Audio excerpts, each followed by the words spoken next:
जय जय कृष्ण हरे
आलिया संसारा उठावे गिरना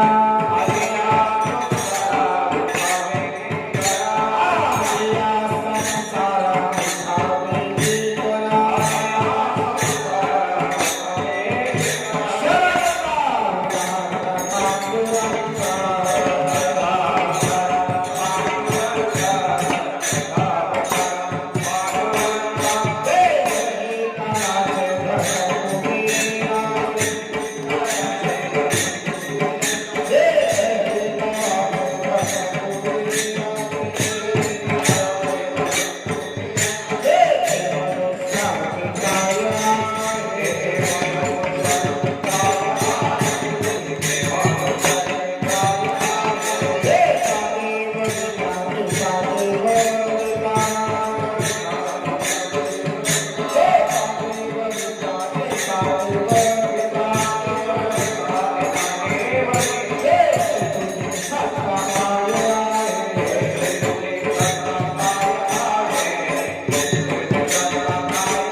शरण जाऊला पांडुरंगा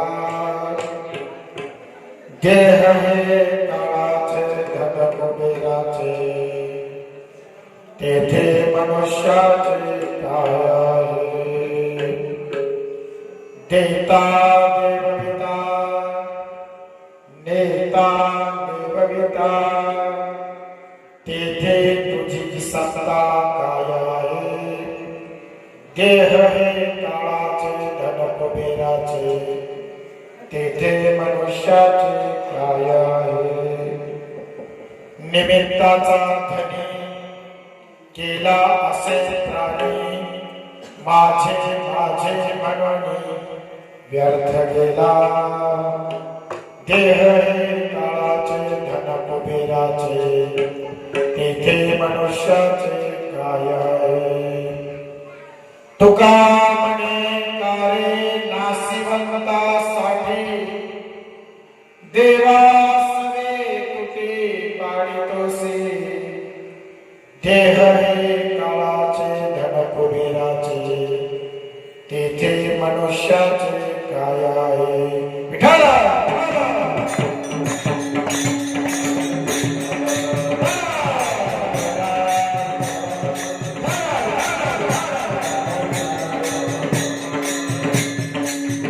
महायोग पीठे तटे भीमरत्या वरपुंडलिकाय नाथमुनि समाज प्रतिष्ठानंदमानंदकंदं परब्रह्मलिंगं भजे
पांडुरंगा करो प्रथम नमन दुसरे चरण संतांच्या त्यांच्या कृपाने कथेचा विस्तारो बाबाजी सद्गुरु दास तुका अलंकार पुण्यभूमी पवित्र जिथे नांदतो ज्ञानराजा सुपात्र तया नविता महापुण्यरासी नमस्कार माझा सद्गुरु ज्ञानेश्वरास ओ ज्ञानेश्वरा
माझा अनुग्रह लादलो पावन झालो चराचरी नमो सद्गुरु तुकया ज्ञानदीपा नमो सद्गुरु सच्चिदानंद रूपा नमो सद्गुरु भक्त कल्याण मूर्ती नमो सद्गुरु भास्करा पूर्ण कीर्ती माझी वाणी तुझे वर्णे गुणना ऐसे दे प्रेम काही कळा आलिया संसारा उठा वेगी करा शरण जा उदारा पांडुरंगा प्रस्तुत कीर्तन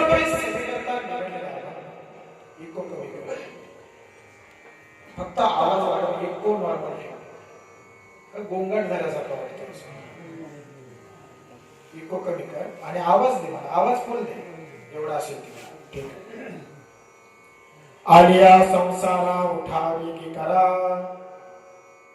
शरण जा उदारा पांडुरंगा प्रस्तुत कीर्तन रूपी सेवेकरता निवडलेला अभंग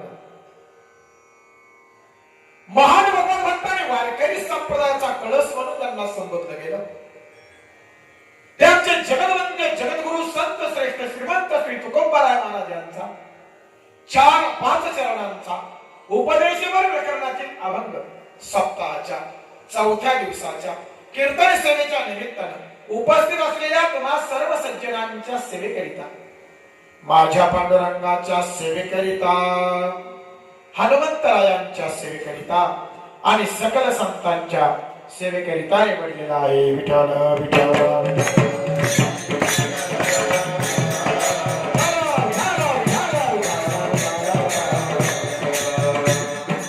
अभंग तुकोबारायांचा उपदेशपर प्रकरणातला तुकोबांच्या गाथ्यातला सर्वांच्या परिचयाचा हा अभंग बहुतांशी लोकांना ज्ञात आहे माहित आहे त्यामुळे हा अभंग ऐकला वाचला तरी त्याचा अर्थ तुमच्या माझ्या लक्षात सहज येतो. या अभंगाद्वारे तुकोबारायांनी उपदेश करावा. उपदेश करणारे तुकाराम महाराज आहेत. कुणा सर्वसामान्यानं बोलणं वेगळं आणि तुकोबारायांसारख्या अधिकारी संतांनी बोलणं वेगळं. कोण सांगतंय? सांगण्याचा अधिकार काय? त्याच्यावरून श्रोत्यानं ठरवायचं ऐकायचं की नाही ऐकायचं. सांगण्याचा अधिकार काय? सांगण्याची योग्यता काय? पात्रता काय? या सगळ्या गोष्टींचा विचार करून श्रोत्यांनी ठरवायचं वक्त्याचं ऐकायचं की ऐकायचं नाही. माझ्यासारख्या सर्वसामान्य कीर्तनकाराचं काही ऐकतील ऐकणारे नाही बर का. पण मला वाटतं तुकाराम महाराजांचं आम्ही ऐकलं पाहिजे. कारण तुकाराम महाराज कोणी सर्वसामान्य नाही. आता ज्यांची बीज साजरी झाली तुकाराम महाराजांची सदेह वैकुंठाला जाण्याचा पुरुषार्थ ज्या तुकोबांनी गाजवला. तुकाराम महाराजांच्या पूर्वी सुद्धा असा पुरुषार्थ करणारा कोणी नव्हता. तुकाराम महाराजांच्या काळामध्ये तुकाराम महाराजांखेरीज असा पुरुषार्थ करणारा कोणी नव्हता. आणि तुकाराम महाराजांच्या नंतर आजपर्यंत आणि चंद्र सूर्य आहे तोपर्यंत असा पुरुषार्थ करणारा कोणी जन्माला येणार नाही. एकमेव दुनिया फक्त आणि फक्त तुकाराम महाराज. विठ्ठल विठ्ठल.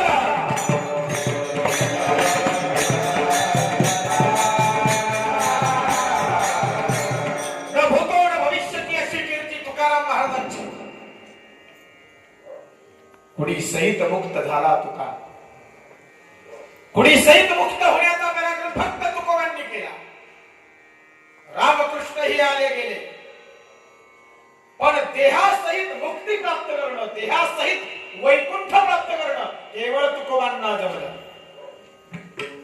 ज्यांचं नाव नुसतं तोंडानं उच्चारलं ना तुकोबा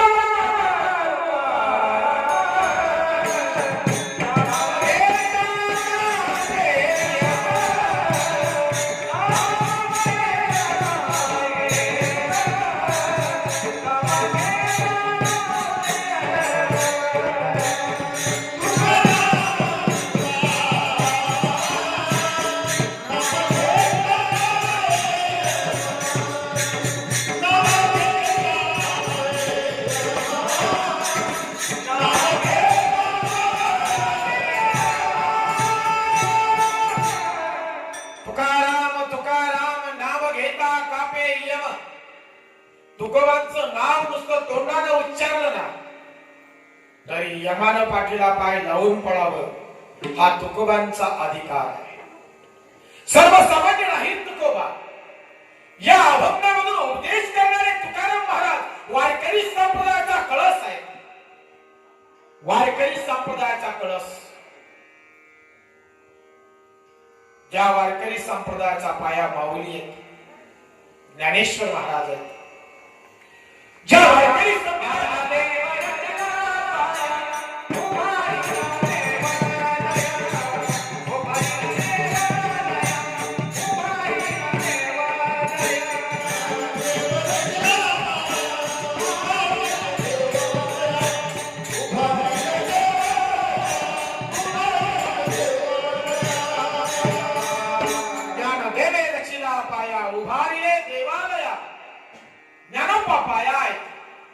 नामदेवळा विस्तार आहे.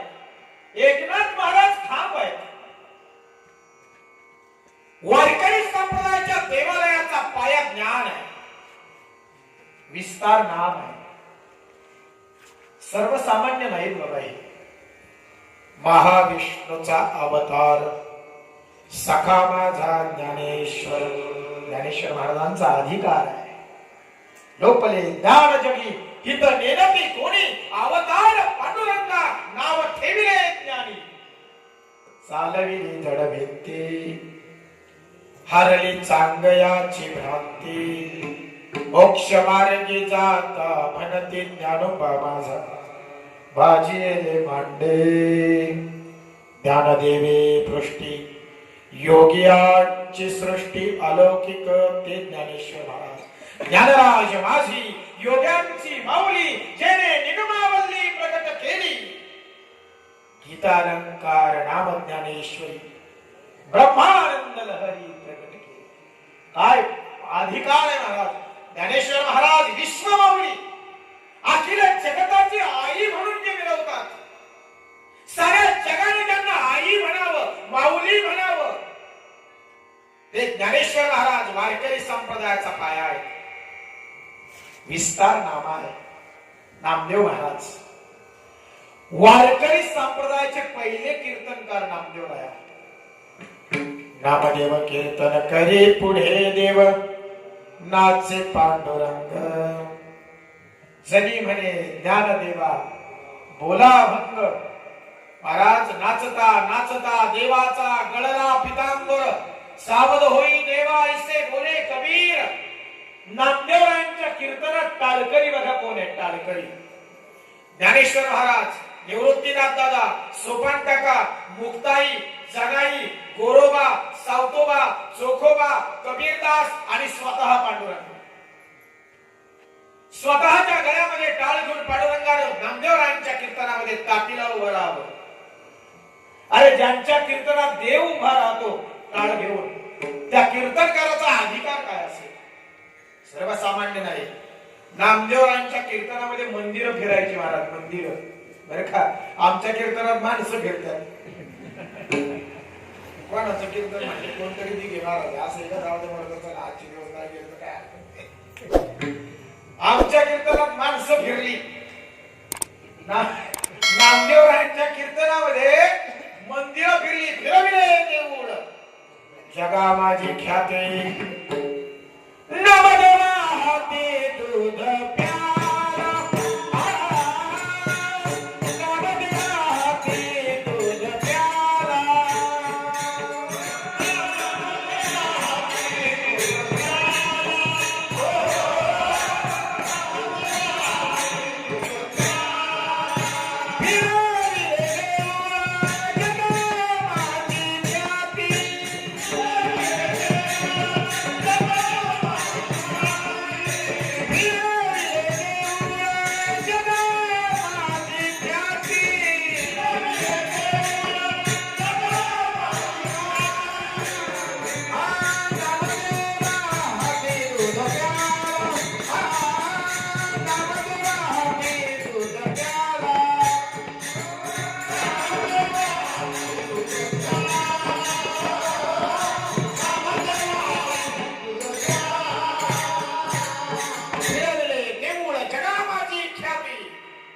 नामदेवा हाती दूध प्याला.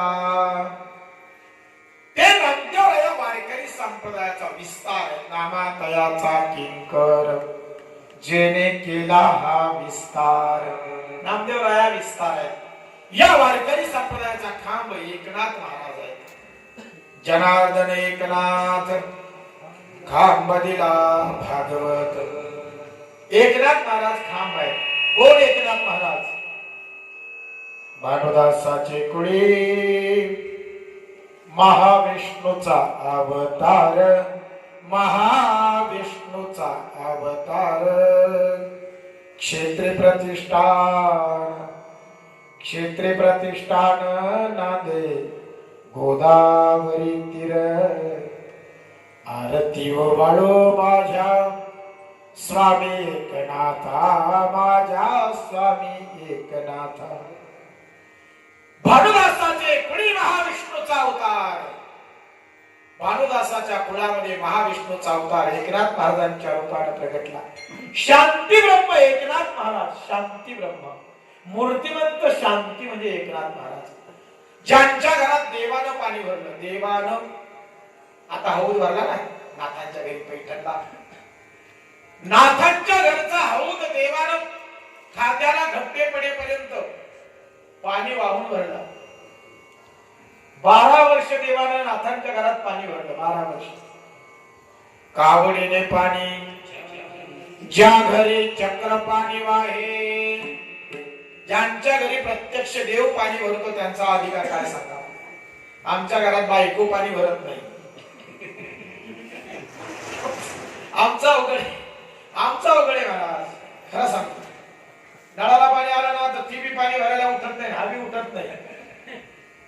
पाणी तर चाललंय, शेवटी याचा पुरुष अहंकार आहे. अगं दादा पाणी आलं नळाला, भरायचं नाही का? उठा डोक्यात. ती म्हणते दिसतंय ना तुम्हाला, काय बसला उचला बाटली. मी तिच्या आधी नळाला नंबर लावते. खरंय ना? तेव्हा बरेच हा म्हणते. चला, आपल्या घरात बायको पाणी भरत नाही, देव कधी भरायचा? नाथांच्या घरी देवानं पाणी भरलं. देवानं हा अधिकार नाथांचा आहे महाराज, सर्वसामान्य नाही. ते वारकरी संप्रदायाचा खांब आहे. मग पाया ज्ञानोबाराया, विस्तार नामदेवराया, खांब एकनाथ महाराज, मग कळस सुद्धा तितक्याच तोला मोलाचा नको का? म्हणून कळस तुकोबारांखेरीज दुसरा कोणी नसावा महाराज. तुका झाला से कळस, भजन करा सावकाश. तुकाराम महाराज वारकरी संप्रदायाचा कळस आहे. सर्वसामान्य नाही तुकोबा. प्रत्यक्ष रामेश्वर शास्त्र्यांनी तुकोबांचा अधिकार सांगावा.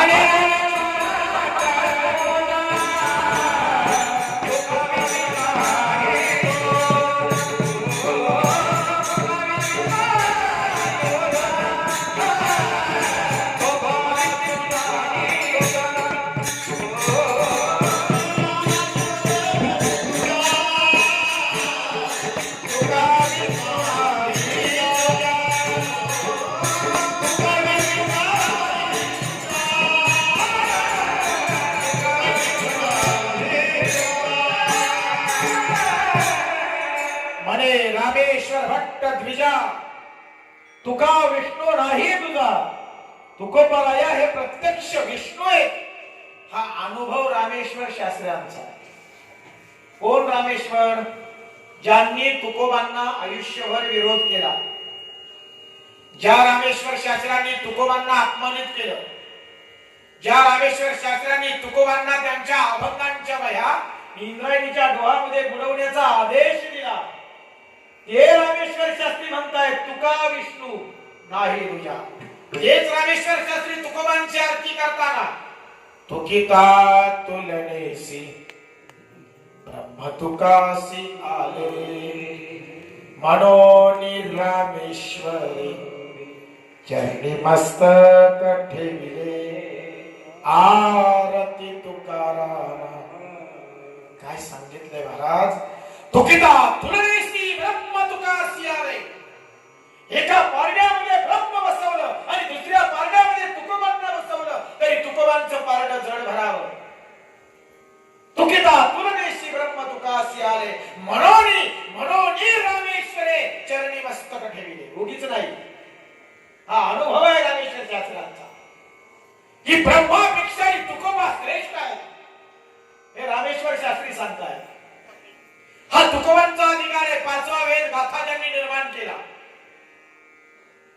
ज्यांच्या वह्या पाण्यावर तरल्या, जळी दगडा सहित वह्या तारेल्या जैशाला, ह्या तुकोबरायांच्या अभंगांच्या वह्या 13 दिवसानंतर पाण्यावर तरल्या. 13 दिवस इंद्रायणी मातेनं आपल्या उदरामध्ये त्या वह्या सुरक्षित ठेवल्या.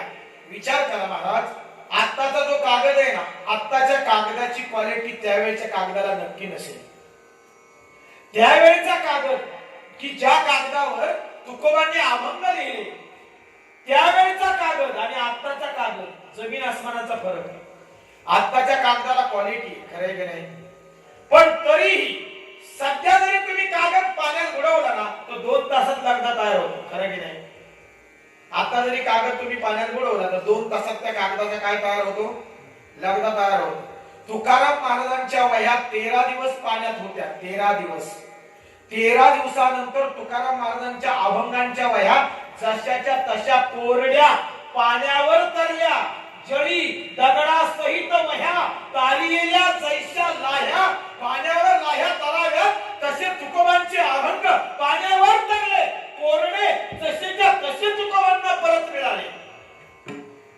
महाराज, ज्यांचे अभंग पाण्यावर तरतात, ज्यांचे अभंग पाण्यावर तरतात, ते अभंग वाचणारे आणि ते अभंग आचरणात आणणारे तरणार नाहीत का महाराज? विठ्ठल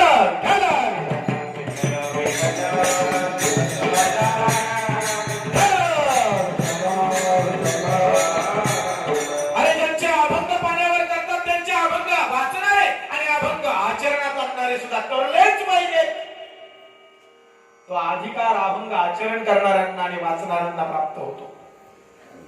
आणि म्हणून कोणी सर्वसामान्य उपदेश करत नाही.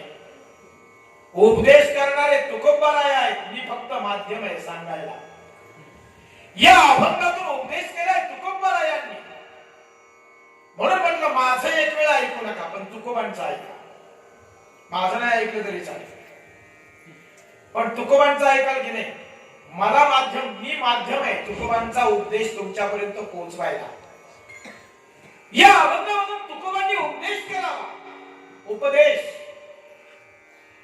आता हा उपदेश करणारे तुकोबा आहेत हे आम्हाला कळलं, पण उपदेश नेमका केलाय कुणाला हे फार महत्वाचं आहे.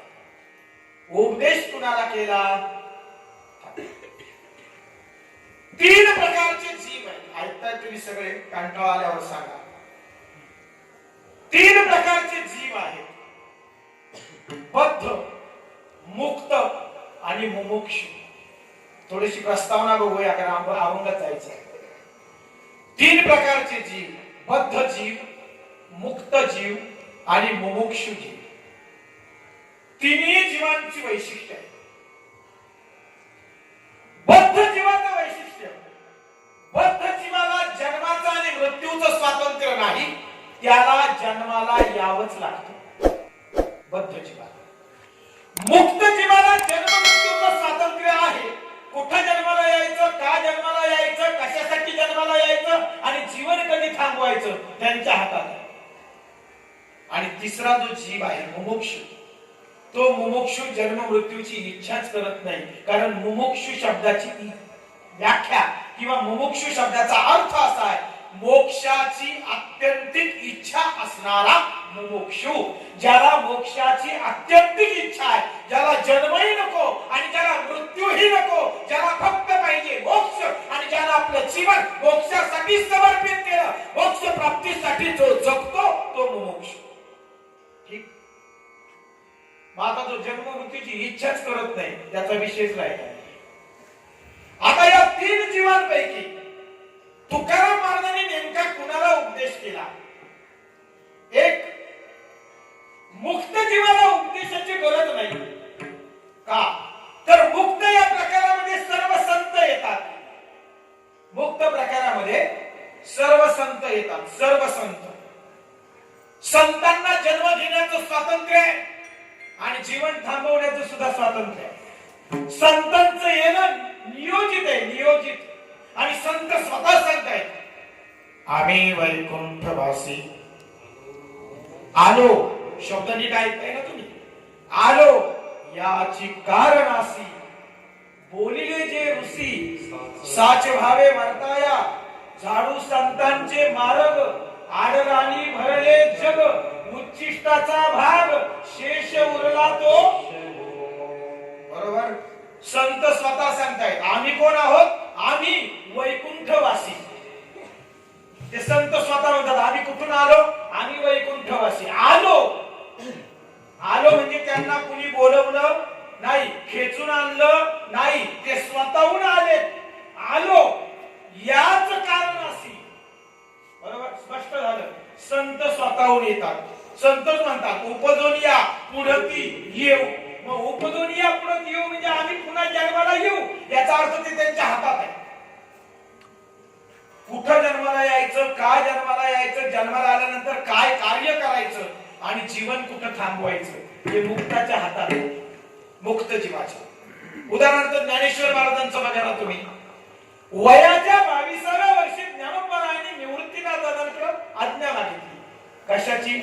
समाधीची. ज्ञानेश्वर महाराज निवृत्तीनाथ दादांना म्हणतात, दादा ज्या कार्यासाठी जन्माला आलो ते कार्य संपन्न झालं. आता व्यर्थ जगण्यात अर्थ नाही. समाधी घेण्याची इच्छा आहे. कृपया दादा आपण समाधीची परवानगी द्यावी. ज्ञानेश्वर महाराज निवृत्तीनाथ दादांकडे वयाच्या 22व्या वर्षी समाधीची अपेक्षा व्यक्त करतात. म्हणजे त्यांनी वयाच्या 22व्या वर्षी समाधी घेतली. थांबले की नाही? मला सांगा 22 हे वय थांबण्याचं आहे का? हे तर तारुण्याचं वय आहे. त्या वयात तर जगावंसं वाटतं. पण आई तारुण्यामध्ये माझ्या ज्ञानोबरायांनी समाधीस्थ व्हावं. कुठं थांबायचं हे त्यांच्या हातातल्या गोष्टी आहेत. म्हणून मुक्ताला जन्माचंही बंधन नाही आणि मृत्यूचंही बंधन नाही, आणि शिवाय ते वैकुंठाला पोहोचलेत. जीवनाचं जे साध्य आहे ते साध्य त्यांनी साधलेलं आहे आणि त्यामुळं त्यांना उपदेशाची गरज नाही. मला सांगा, उपदेश कुणाला करतात? जो मार्ग चुकलाय त्याला, जो योग्य मार्गावर चाललाय त्याला सांगण्याची गरज आहे का? जो योग्य मार्गावर वाटचाल करतोय त्याला काही सांगायची गरज आहे का? मार्गदर्शनाची गरज कुणाला? जो रस्ता चुकलाय त्याला, बरोबर आहे ना? मग आता मुक्त जीव योग्य मार्गावर असल्यावर त्याला उपदेशाची गरज नाही.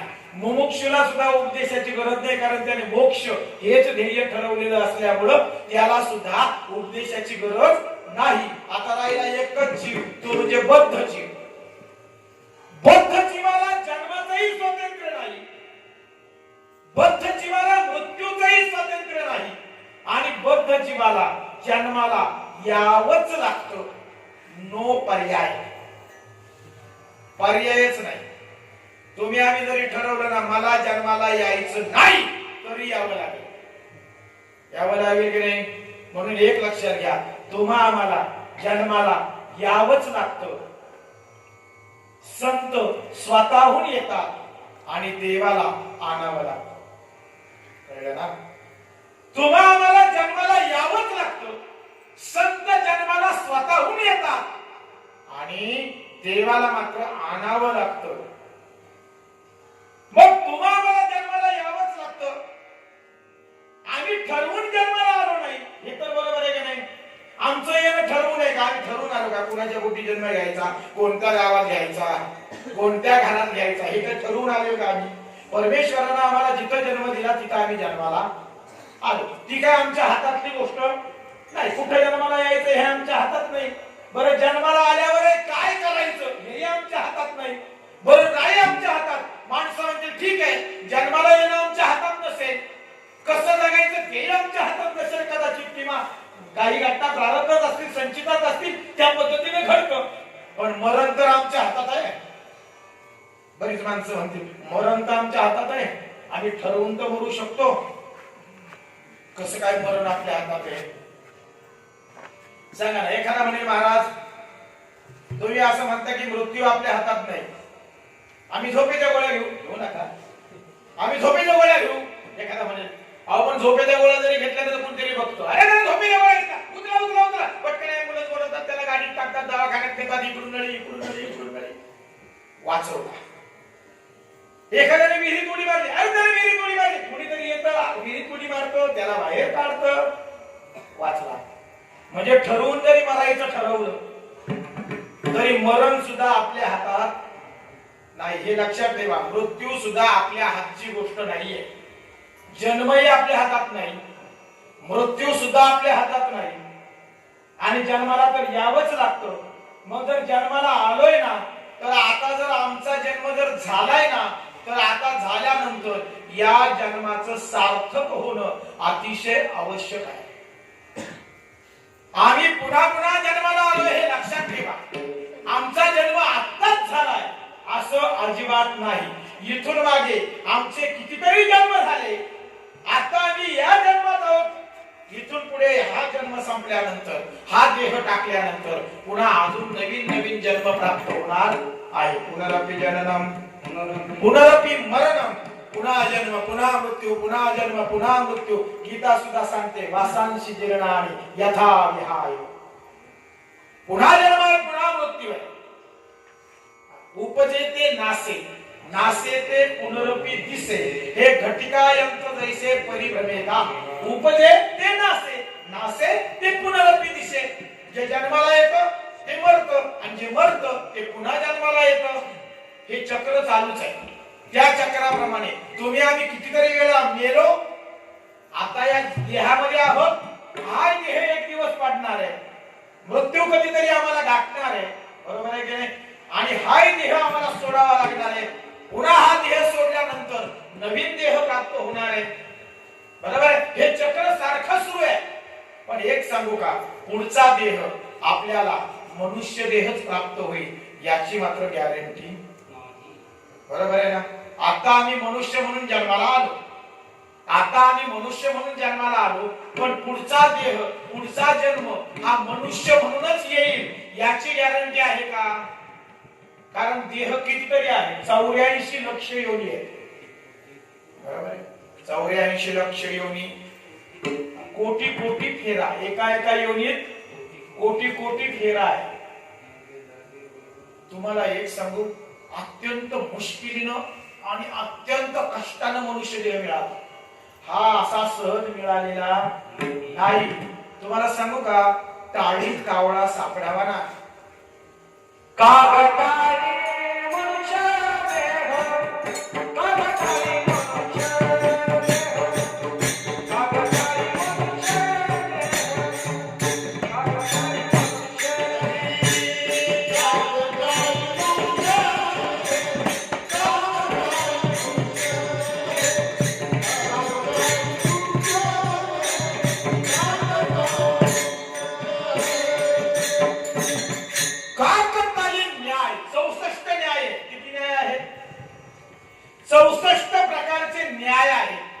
यातला 63वा न्याय आहे काकताली न्याय.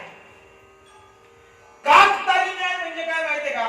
राजानं घोषणा केली, दवंडी पिटवली राजानं, की जो कोणी जिवंत कावळा पकडून आणील त्याला अर्ध राज्य बक्षीस. काय दवंडी पिटवली?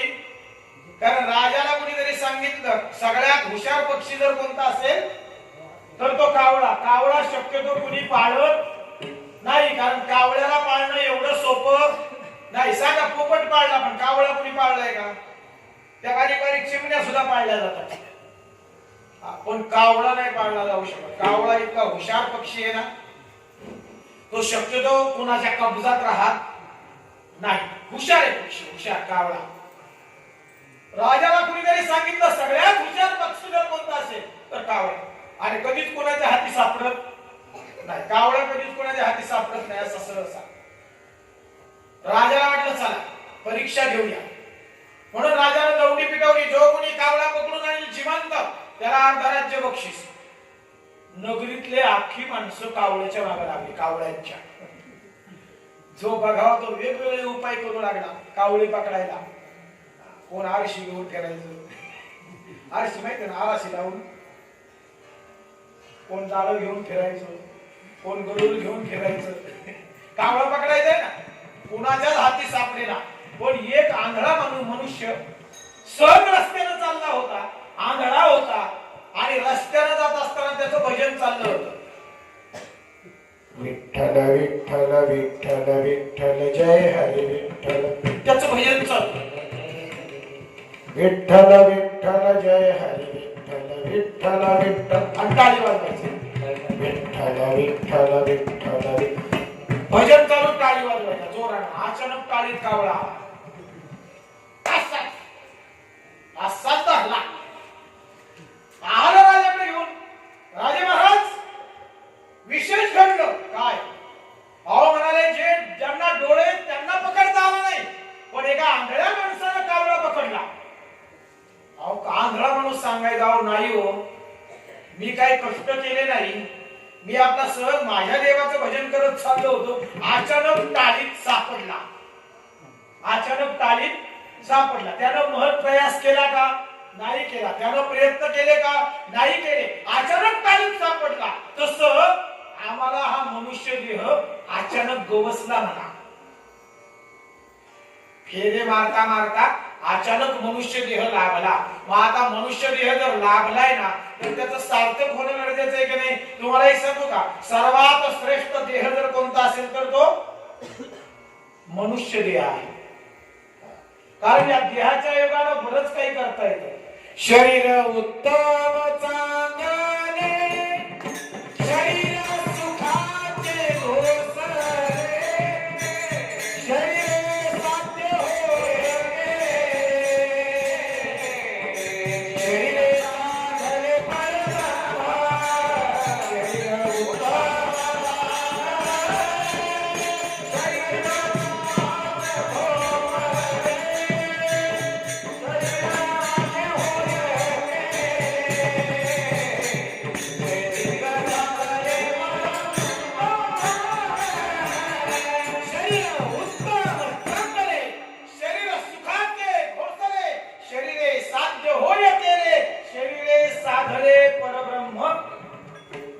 एवढं शरीर महत्वाचं आहे. हाच तो मनुष्य देह आहे ज्या मनुष्य देहाच्या योगानं आम्ही नामस्मरण करू शकतो. हाच तो मनुष्य देह आहे जो मनुष्य देहाच्या योगानं आम्ही ध्यान धारणा जप तप कर्म क्रिया नेम धर्म तीर्थयात्रा भक्ती परमार्थ याच मनुष्य देहाच्या योगानं करू शकतो. खरं आहे की नाही? इतरही प्राण्यांना ती परवानगी आहे का?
वाया घालवू नका. वाया विनाकारण माणसं जगत राहिली महाराज. विनाकारण आम्ही का जगतोय हेच आम्हाला अजून कळलं नाही.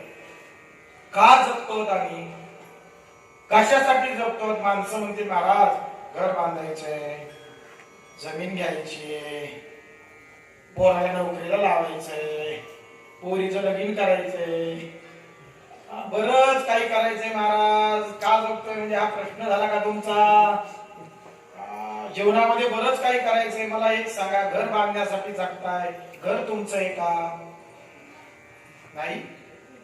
बरं खरं सांगा मला, तुम्ही सगळे सावध आहात ना? मला सांगा, घर तुमचं आहे का? तुम्ही बांधलेलं घर तुमचं आहे का? मला विचारून सांगा बरं उत्तर. नाही, चला माझ्या नावावर करून टाका. तुमचं नाही ना? तुम्ही काय कबूल केलं आता? घर तुमचं आहे का? नाही ना? नाही ना? एक लक्षात घ्या, हा देह सुद्धा आपल्या मालकीचा नाही. हा देह सुद्धा आपल्या मालकीचा नाही. ज्या देहाला आम्ही जन्माला आल्यापासून माझं माझं म्हणत पोसत आलो, तो देह सुद्धा आपल्या मालकीचा नाहीये. पण आम्हाला या गोष्टी समजल्याच नाही महाराज. आम्ही या गोष्टींकडे डोळे झाकपणा केला. आम्ही बेसावध राहिलो. आम्ही जन्माला का आलोय ह्याचा उद्देशच आम्हाला कळला नाही. आम्ही का जगतोय हेच आम्हाला समजलं नाही. आमच्या जीवनाचं ध्येय काय, आम्हाला नेमकं काय प्राप्त करायचंय, आम्ही नेमकं कशासाठी जगलं पाहिजे याचं उत्तर आम्ही कधी शोधलं नाही. आणि उत्तर न शोधल्यामुळं त्याच्यासाठी आम्ही कधी जगलोच नाही. बरोबर आहे ना? कधीच नाही. म्हणून कधीतरी आम्हाला मिळालेल्या मनुष्य देहाचं नेमकं सार्थक कशात आहे ते आम्ही शोधलं पाहिजे. जर आम्हाला जन्माला यावंच लागतं ना, तर तुकाराम महाराज म्हणतायत, जन्माला जर येणंच आहे ना, तर आल्यानंतर भगवंताला शरण जाणं हेच या देहाचं खरं सार्थक आहे. अभंगाच्या पहिल्या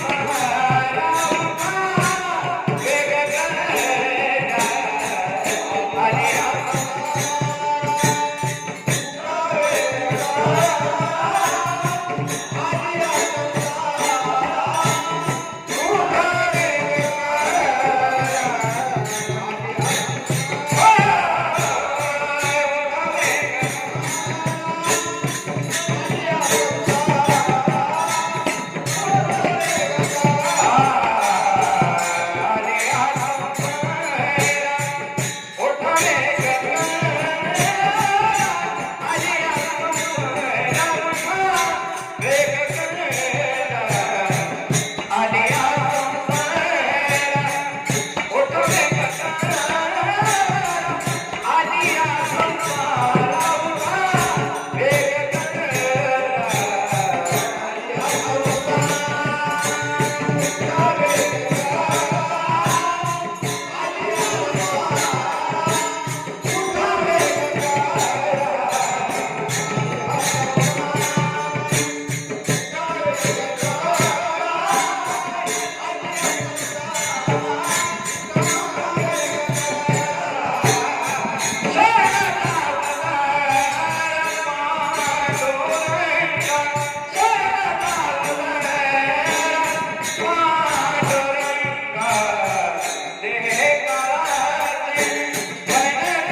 उदारा पांडुरंगा. तुकोबराय म्हणतात आलिया, म्हणजे जर आता येणं झालंच, आलोच आहोत, तर आता काय करा, उठा. उठा, वेगी करा. शब्द कसे बघा, उठा, वेगी करा, शरण जा उदारा पांडुरंगा. जीवनाचं सार्थक कशात? आलिया संसारा उठा वेगी करा. जर आमचं येणं संसारात झालंय, तर आता काय करा, उठा वेगी करा. हा शब्द का आला असेल? एकतर उठा म्हणले, आणि आता उठल्यानंतर काय करा, वेगी करा, म्हणजे आता घाई करा. हे दोन शब्द महत्वाचे. उठा का म्हणले माहितीये का? मला एक सांगा, तुम्ही आता जागे आहात का झोपलेले आहात? नक्की खात्रीनं जागे आहात की झोपलेले आहात? माणसं म्हणजे अर्ध अर्ध अर्ध अर्ध, म्हणजे अर्ध जागे अर्ध झोपले, म्हणजे आता तार येत चालली धार. जागे का झोपलेले आहात? मला खरं सांगा, जर तुम्ही म्हणाल जागे आहात, तर या ठिकाणी शब्द आलाय उठा. मला सांगा, उठवतात कुणाला? झोपलेल्याला की जागा असणाऱ्याला? जो झोपलाय त्याला उठवतात. जागा असणाऱ्याला अजून जागा करण्याची गरज, मुळातच तो जागा आहे, त्यामुळे त्याला उठवण्याची गरज नाही. एक लक्षात घ्या, तुम्ही आम्ही झोपलेलो आहोत म्हणून संत म्हणतायत उठा. आहे की नाही? उठा जागे व्हा रे आता,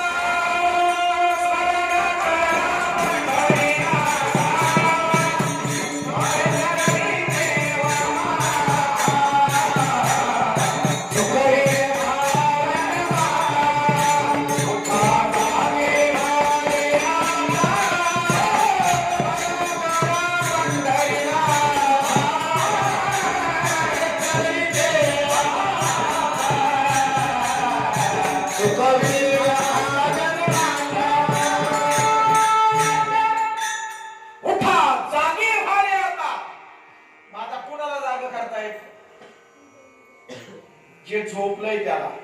मग खरं सांगा, आम्ही जागे आहोत का झोपलेलो आहोत? एक लक्षात घ्या, आम्ही जरी डोळे उघडे ठेवून कीर्तन ऐकत असलो, संसारामध्ये विचरण करत असलो, व्यवहार करत असलो, तरी आम्ही झोपलेलो आहोत. तुम्ही आम्ही सगळे झोपलेलो आहोत, आणि ती झोप आहे मोहाची. मोह निशा सब सोमनहारा, देख ही स्वप्ने अनेक प्रकार. तुलसी रामायणामध्ये तुलसीदास म्हणतायत, भगवान शंभूजींना प्रश्न विचारला पार्वतीनं, भगवान जी जगत क्या है? भगवान शंभूजी उत्तर देतात, जगत मिथ्या. काय उत्तर आहे? मिथ्या म्हणजे खोटं. खोटं, हे जग खोटं आहे. तुम्ही म्हणाला खोटं कसं? या जगाला अस्तित्व नाही, डोळ्यांनी दिसतंय पण ते नाहीये. बघा बरं का, हे जग डोळ्यांनी दिसतंय पण जग नाही. उदाहरण देऊ का, म्हणजे तुम्हाला पटेल? जग आहे का? तुम्ही म्हणाला आहे, बरोबर. जग आहे की नाही? कशावरून आहे? म्हणाले नदी आहे, वारा आहे, सूर्य आहे, चंद्र आहे, डोंगर आहेत, दर्या आहेत, झाडं आहेत, फळं आहेत, पक्षी आहेत, प्राणी आहेत, म्हणजे जग आहे, बरोबर. हे तर मान्य. मी म्हणतो हे काहीच नाहीये, हे काहीच नाहीये. हे जे बघतोय ना आम्ही, हे सगळं खोटं आहे. कसं काय? कसं काय? शिकलेत ना तुम्ही? जे शिकलेत त्यांना सांगा, मला सांगा, शून्य कसं आहे? शून्य कसं आहे? हा, तुम्हाला पाठीवर शून्य काढायला सांगितलं, कसा काढणार शून्य? शून्य कसा आहे? गोल, बरोबर आहे ना? पहिलीच्या पोराला जरी विचारलं ना, दाखव रे शून्य, पटकन तो शून्यावर बोट ठेवतो. म्हणजे शून्य कसा आहे? गोल. दिसतोय की नाही शून्य? अहो दिसतोय ना. कसा आहे शून्याला आकार? गोल. म्हणजे शून्य आहे की नाही? आहे की नाही? आहे. पण शून्य म्हणजे काय? सांगा ना, शून्य म्हणजे काय? काहीच नाही म्हणजे नाहीये का? आहे. आहे म्हणजे कसा आहे? गोल आहे, बरोबर. आहे म्हणजे कसा आहे? गोल आहे. पण शून्य म्हणजे काय? शून्य पैसे म्हणजे किती पैसे? काहीच नाही. म्हणजे शून्य म्हणजे काहीच नाही. काहीच नाही म्हणजे आहे का नाहीये का? काहीच नाही म्हणजे शून्य नाहीये का? आहे ना. कसा आहे? गोल आहे. प्रश्न कळतोय ना? कसा आहे शून्य? गोल आहे. शून्य म्हणजे काय? संसाराचं तसंच आहे. संसार आहे का? आहे. कसं आहे? हे पाहिजे असं दिसतंय असं. पण त्याची किंमत काय? काहीच नाही. म्हणून मारताना खाली हात आया था खाली हात जाएगा, मुट्ठी बांध के आया था हात पसारे जाएगा. किती कमवा संसारातलं कोणी काहीच नाही. का देत नाही? कारण तो नाहीच आहे. संसार कधीच कोणाला प्राप्त झाला नाही. अजून एक उदाहरण देतो. तुम्ही कधी पडद्यावर चित्रपट पाहिले का? पडदा मोठा. हा, पडद्यावर चित्रपट पाहिला असेल. समजा पडद्यावर एका घराला आग लागली. पडद्यावर काय लागली? एका घराला चित्रपटात आग लागली. घराला आग लागली दिसतीये पडद्यावर. मग आता बादली घेऊन विझवायची का? आग नाहीये का? आहे. आग दिसते की नाही? आग आहे की नाही? आहे. डोळ्यांनी दिसते की नाही? दिसते. पण खरी आहे का?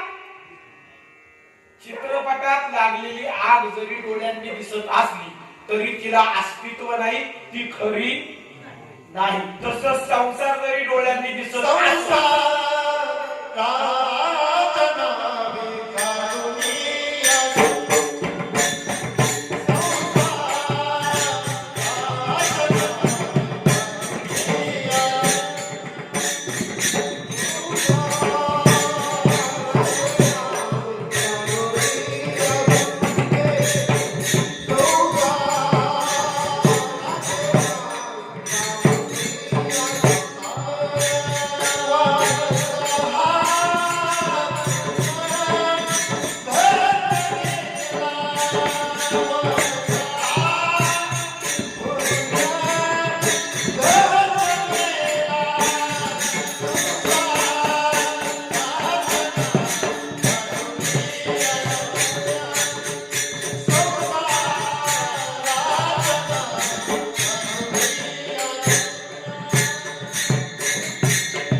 संसाराच्या नावे घालविया शून्य.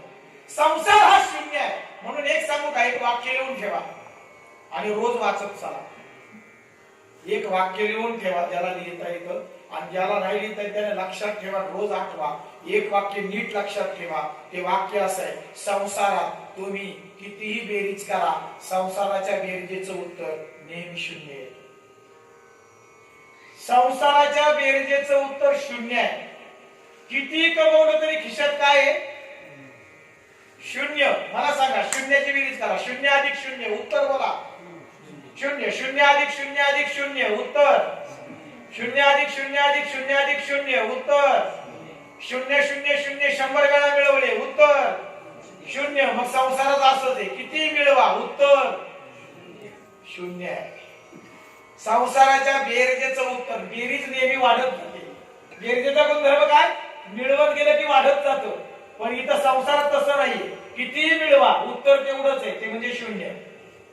म्हणून संसारात किती कमवा किती मिळवा आपल्या हातात काहीच राहत नाही. कारण जो लिया यही से लिया. कारण येताना आम्ही काही घेऊन आलो आणि अंगावरचे कपडे सुद्धा आणले नाही, जाताना सुद्धा नेणार नाही. आपल्या मालकीचं इथं काहीच नाहीये. इथं आपल्या मालकीचं काहीच नाही. आपण जरी सांगत असलो घर माझं, बँकेतला बॅलन्स माझा, जमिनीच्या उतार्यांवर नाव माझं, नाही. मला सांगा घर तुमचे का? मागाशी प्रश्न विचारला, बरेच जण म्हणले नाहीये. एक जण मला असं म्हणला, मला चला आपल्या घरी जाऊ. म्हणलं चल बाबा. म्हणला कार्यक्रमाला वेळ आहे अजून, तर मग जाऊ आपल्या घरी, चहा वगैरे घेऊ, जरा फ्रेश व्हा तुम्ही. म्हटलं चालेल. त्यांच्या बरोबर मी घरी गेलो. घरी गेल्यानंतर त्यांनी मला सोफ्यावर बसवलं आणि म्हणाले, महाराज पाणी गरम करतो. तोपर्यंत एक काम करा म्हणे, चला मी तुम्हाला माझं घर दाखवतो. काय दाखवतो? आता मला कळलं घरी नेण्याचं कारण. घरी का नेलं आवर्जून? त्याला त्याचं काय दाखवायचं होतं? घर दाखवायचं होतं. म्हणलं चला बघूया. त्यानं घर दाखवलं. हा म्हणाले, महाराज पहिला मजला, हा दुसरा मजला, हा तिसरा. 3 मजली घर आहे म्हणाले महाराज आपलं. अख्ख्या गावात असं घर नाही. म्हणलं का म्हणाले 3 मजले कशाला? म्हणजे हा 1 नंबरचा मजला थोरला, त्याच्या 2 नंबरचा मजला मधव्याला आणि त्याच्या वरचा मजला धाकट्याला. 3 पोरांना 3 मजले काढले, तळ मजल्यात म्हातारा म्हातारी माझ्यात राहणार म्हणले. असं टोलेचे घर बांधलं म्हणजे महाराज अख्ख्या गावात आपल्या घरासारखं घर नाही.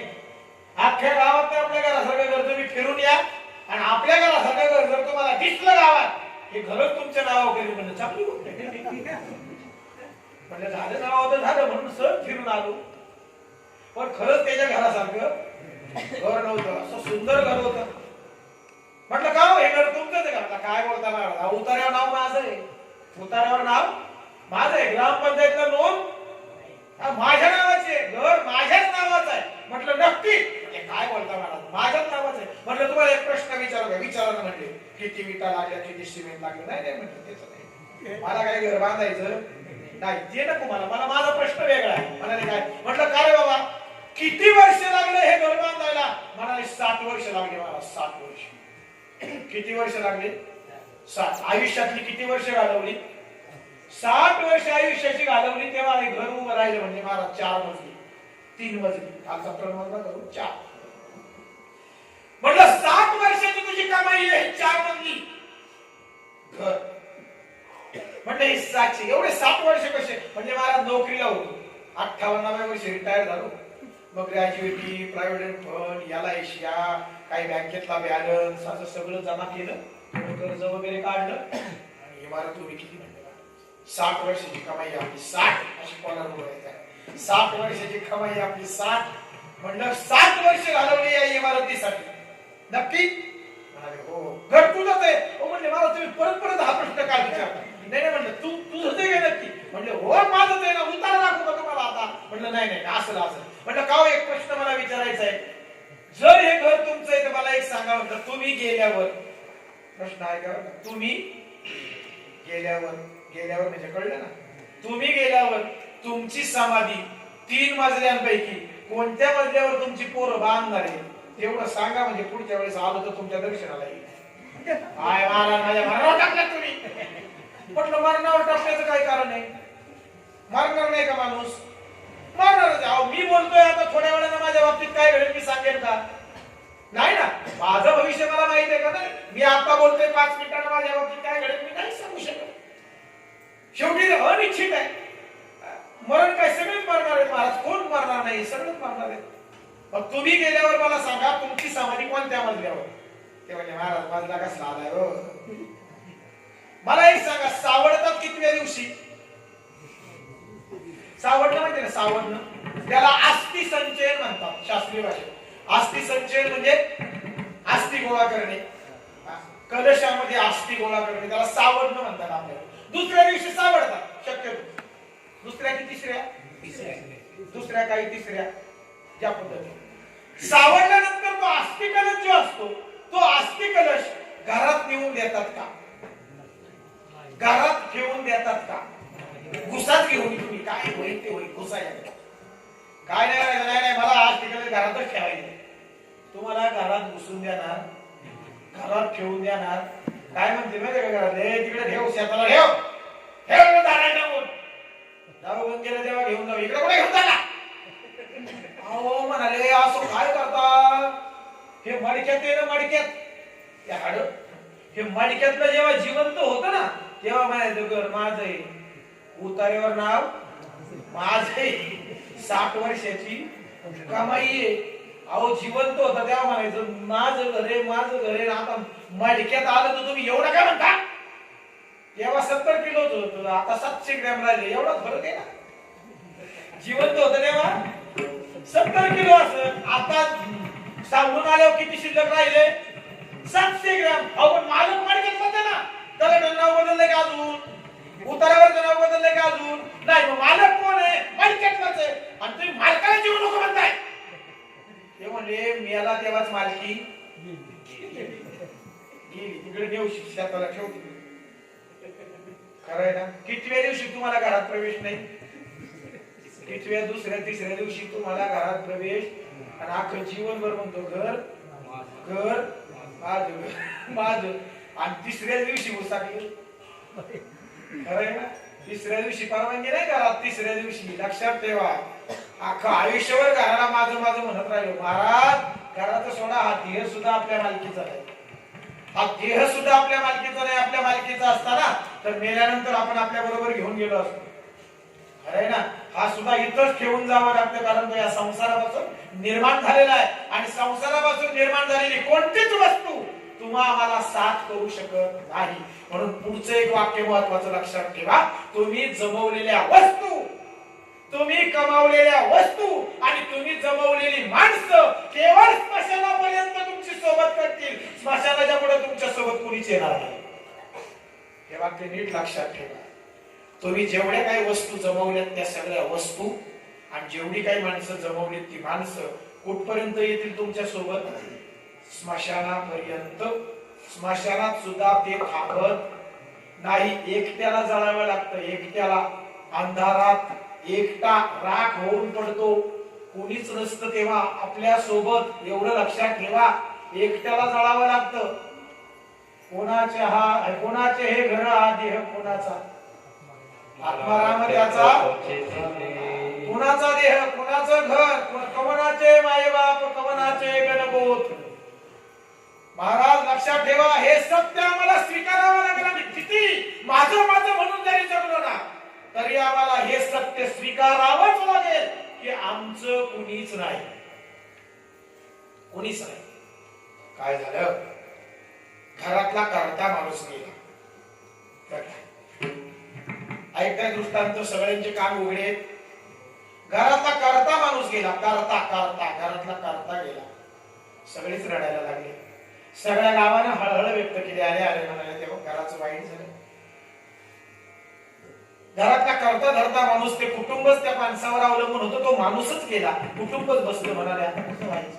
आणि सगळ्या गावाने हळहळ व्यक्त केली. अंगणामध्ये गर्दी, सगळीकडे ती चर्चा, माणसं सगळी अशी जमा झालेली. त्या गावामध्ये एक साधू महाराज आले. आणि साधू महाराज आल्यानंतर ते आपली भिक्षा मागत घरोघर फिरत होते. तर त्यांना त्या घरापुढे गर्दी दिसली. साधू महाराजांना काही कळलं नाही गर्दी कशामुळे. त्यांना वाटलं काहीतरी समारंभ असावा म्हणून साधू महाराज त्या बाजूने गेले. गर्दीतून वाट काढून थोडेसे पुढे गेले. दारात गेले. भिक्षान्न देई, भिक्षा वाढ बाई, असे मोठ्याने ओरडले. तेवढ्या 2-4 माणसं आजूबाजूला उभी असलेली म्हणाले, अरे तुला काही कळतं की नाही? या घरावर केवढं दुःख कोसळलंय. या घरातला करता माणूस गेलाय आणि तू खुशाल भिक्षा मागते तिथे येऊन. कळत नाही तुला? समजत नाही तुला? परिस्थिती समजत नाही? साधू महाराजांनी हात जोडले. म्हणाले, मला माहित नाही. या घरामध्ये काय झाले, काय घडले याची कल्पना नव्हती मला. मला क्षमा करा. खरंच या घरावर एवढं मोठं दुःख आहे का? म्हणाले, अरे दुःख? या घरातला करता माणूस आहे. त्याची लेकरं बाळा उघड्यावर पडली. त्याचे आईबाप उघड्यावर पडले. कसं जगायचं त्या लेकरांनी? कसं जगायचं त्या आईबापांनी? ते म्हणाले, एवढाच जर करता आणि कर्तृत्ववान माणूस असेल तर मी एक करू शकतो. मी त्या माणसाला जिवंत करू शकतो. कोण म्हणाल? हे साधू म्हणाले, मी त्या माणसाला जिवंत करू शकतो आणि या कुटुंबाचं दुःख दूर करू शकतो. माणसं म्हणाले, काय बोलता महाराज? हो म्हणाले, माझ्याकडे ती शक्ती आहे. माझ्याकडे संजीवनी विद्या आहे. मी त्याला जिवंत करतो. चला. माणसं महाराजांच्या पाया पडायला लागले. काय असतं माहितीये का? चमत्काराला नमस्कार होतो. महाराजांचं स्वागत सत्कार होऊ लागला. महाराजांना घरामध्ये गेलं. आता तिकडे आतमध्ये मृतदेहाजवळ बसलेले जे होते का, आई बाप बायको पोरं सगळेच उठून त्यांच्या कानावर बातमी गेली ना. तर म्हणाले, कोणतरी साधू आलाय, यांना जिवंत करणार आहे. ते सगळे आले साधू महाराजांची सेवा करू लागले. तो मृतदेह एकटाच आत पडलाय तिकडे. त्याच्याजवळ कोणीच नाही. सगळे कोणाच्या सेवेत लागले? साधू महाराजांच्या. साधू महाराज म्हणाले, हे पा, जास्त वेळ मला थांबता येणार नाही. बहती नदी चलता साधू. नदीनं वाहत राहावं, साधूनं चालत राहावं. कारण परोपकारासाठी त्यांनी चालत राहावं, फिरत राहावं, एका जागेवर थांबू नाही. म्हणून नदीनं कधी थांबू नये आणि साधूनं सुद्धा चालत राहावं. साधूनं सुद्धा थांबू नये. परोपकारासाठी त्यांना चालावं लागतं. त्यामुळे मलाही थांबता येणार नाही. चला, ज्या कार्यासाठी थांबलोय तो माणूस मला दाखवा, त्याला जिवंत करायचंय. म्हणाले, आतमध्ये त्याचा मृतदेह आहे. चला म्हणाले, तिथपर्यंत घेऊन आतमध्ये गेले. बघितलं, त्या मृतदेहाच्या डोक्याकडे जाऊन ते साधू महाराज बसले आणि म्हणाले, एक ग्लासभर पाणी आण. ग्लासभर पाणी आणलं. साधू महाराजांनी आपल्या झोळीमध्ये हात टाकला. एक भस्माची चिमूटभर भस्म काढलं. त्या भस्मावर काहीतरी मंत्र फुटफुटला आणि ती भस्म चिमुटी त्यांनी त्या ग्लासमध्ये पाण्यामध्ये टाकली. पाणी ढवळलं आणि साधू महाराज सगळ्यांकडे बघत राहिले. म्हणजे तुम्ही कोण? ते म्हणाले मी या माणसाची पत्नी आहे. तुम्ही कोण? म्हणाले मी आई. तुम्ही? म्हणाले मी वडील आहे. तुम्ही? म्हणाले आम्ही मुलं आहोत. चला याच्या जवळचे जे असतील ते येऊन बसा, बाकी ते थोडे लांब व्हा. अवघड गर्दी झाली ना, चमत्कार माणूस मेलेला उठणार म्हणजे बातमीत पसरली ना केवढी गर्दी. माणसांनी अशी गर्दी केली, कसा जिवंत होतो, कसा जिवंत होतो, कसा जिवंत होतो. चला म्हणाले नातेवाईक जवळ बसा, बाकी चला बाजूला. साधू महाराजांनी ते ग्लास पत्नीकडे गेले.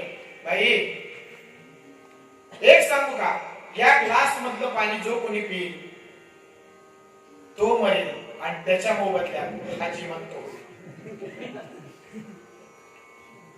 तुमचं खरंच जर याच्यावर प्रेम असेल, तुमचं खरंच जर याच्यावर प्रेम असेल तर बोला, कोण घेतं हे पाणी?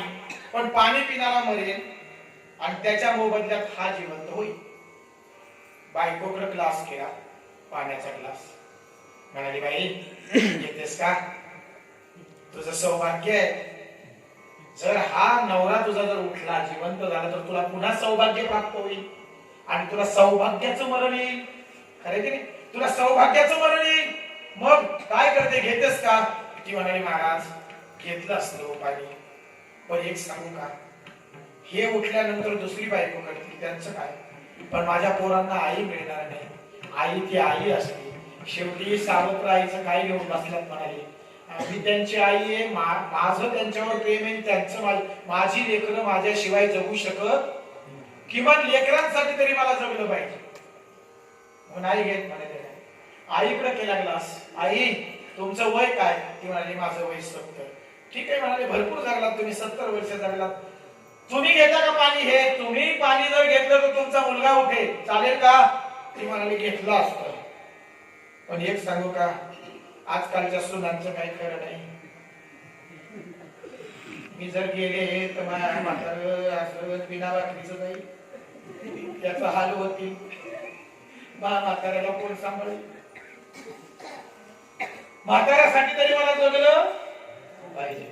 आता म्हाताऱ्याकडे ग्लास केला. म्हणाले तुमच्यासाठी आजी जगतायत, पण आता तुम्हीच घ्या. म्हातारा म्हणलं जसं तिचं तसं माझं. जर मी म्हातारी शिवाय जगू शकत नाही तर माझ्याशिवाय म्हातारी सुद्धा जगू शकत.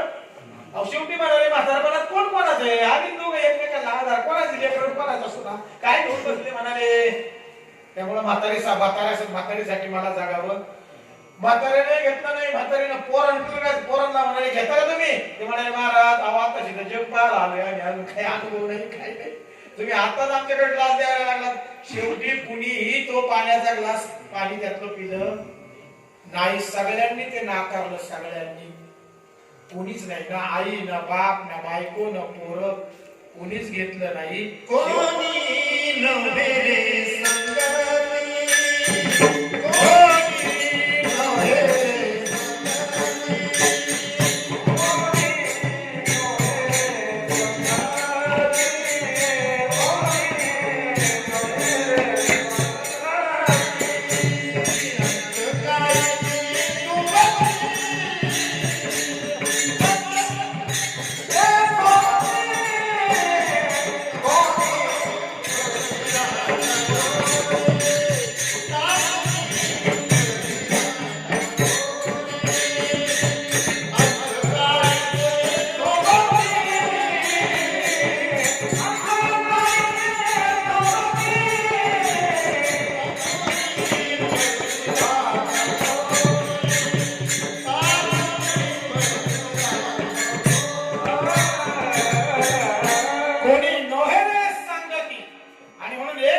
तुमचं माझं जरी आम्ही जन्माला आल्यापासून माझं माझं म्हणून जरी जगत असलो तरी आपल्या मालकीचं काहीच नाही. आणि म्हणून एक लक्षात ठेवा, हा मनुष्य देह मिळालाय ना, तर या मनुष्य देहाचं सार्थक करा. आणि सार्थक कशात आहे? शरण जा, उदारा, पांडुरंगा, भगवंताचं नामस्मरण, भगवंताची भक्ती, परमार्थ, सत्कर्म याच्यातच जीवनाचं सार्थक आहे महाराज. कितीही कोणासाठी कितीही जगलं, कितीही केलं ना, तरी अंतकाळीचे जन हे दिल्या घेतल्याचे कोणीच नाही. अंतकाळाचे कोणी नाही, फक्त दिल्या घेतल्याचे. तुमच्याकडून प्राप्त होईल तरच ते तुमचे. तुमच्याकडून प्राप्त होण्याचं बंद झालं ना की मग माणसं आपोआप दूर करतात, हे लक्षात ठेवा. आणि म्हणून तुमच्याकडून मिळतंय, स्वार्थ साधला जातोय म्हणून आपण जवळ, आपल्याला जवळ केलंय, हे आपण नीट लक्षात ठेवावं. म्हणून मरेपर्यंत एक गोष्ट लक्षात ठेवा, या संसारातली एकही व्यक्ती आणि एकही वस्तू आपल्या मालकीची नाही आणि आपली अशी कोणतीच नाही. आपला फक्त भगवंत आहे आणि त्याला शरण जाणं हेच आपलं ध्येय आहे. भगवत प्राप्ती हेच आपलं ध्येय आहे. कितीतरी माणसं जगत राहतात, 80-90 वर्ष जगले. बरं जगून तरी काय केलं? बँकेतला थोडाफार बॅलन्स वाढवला, 4-5 एकर होती तर 4-5 एकर अजून वाढवली, एखादा मजला होता तर एखादा मजला अजून चढवला. याच्या पलीकडे काय केलं? काहीच नाही ना. याच्या पलीकडे काही केलं नाही. हेच तर केलं आम्ही आयुष्यभर, हेच केलं. याच्या पलीकडे काही केलं नाही. याच्या पलीकडे जाऊन फक्त शरीराला पोसलं. जे शरीर आपल्या मालकीचं नाही त्या शरीराला आपण पोसत राहिलो. बरं तुम्ही म्हणा महाराज मग आता खायचंच नाही का, पोसायचंच नाही का, शरीर जगवायचंच नाही का? जागवायचं.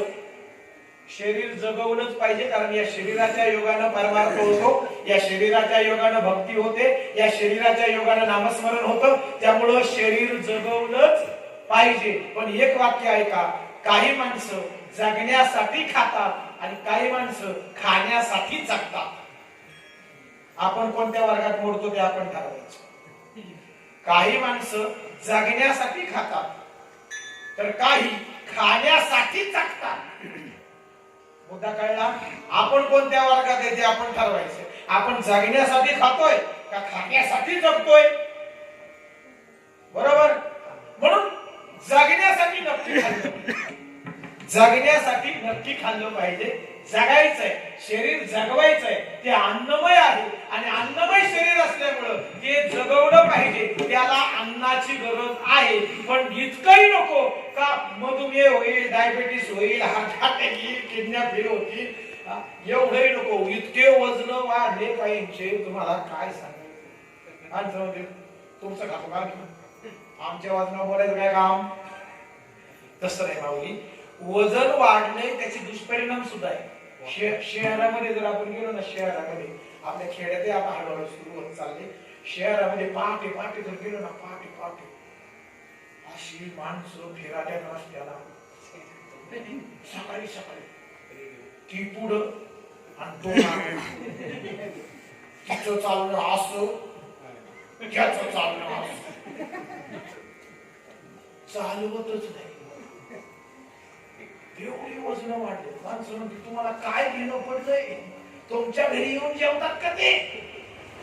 पण मला सांगा महाराज, वजन वाढून तरी काय झालं? शरीर पोसून काय झालं? शेवटी वजन वाढलं, कोलेस्ट्रॉल वाढतं, ब्लॉकेजेस वाढतात. वजन वाढलं, शुगरचा प्रॉब्लेम होतो. खरंय, बॅड कोलेस्ट्रॉल वाढतं, हार्ट अटॅकचा प्रॉब्लेम येऊ शकतो, किडनीज फेल होऊ शकतात. होतं की नाही? हे सगळे आजार येतात की नाही? म्हणजे वजन वाढून तरी फायदा काय? शरीर पोसून तरी फायदा काय? म्हणून फक्त जगवायचं म्हणून खावं. कारण या शरीराच्या योगाने आपल्याला भक्ती करायची, परमार्थ करायचा आहे. म्हणून एक सांगू, आणि किती पोसणं, किती जगवलं महाराज, किती काळजी घेतली ना शरीराची, तरी एक लक्षात ठेवायचं, एक दिवस ते काळाचं भक्ष होणार आहे आणि होणारच आहे. अभंगाच्या दुसऱ्या चरणात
काय आहे? सांगा मला आपल्या मालकीचं काय? देह हे काळाचं भक्ष्य आणि क्षणाला तुम्ही आम्ही मरतोय. मला सांगा, एकदा मरायचं की सारखं मरायचं? माणसं काय म्हणतात माहिती का? काय नाही हो, एकदा मरायचं ते म्हणतात ना माणसं, एकदा मरायचं ते. एक सांगू का, एकदा नाही, सारखंच मरतोय आपण.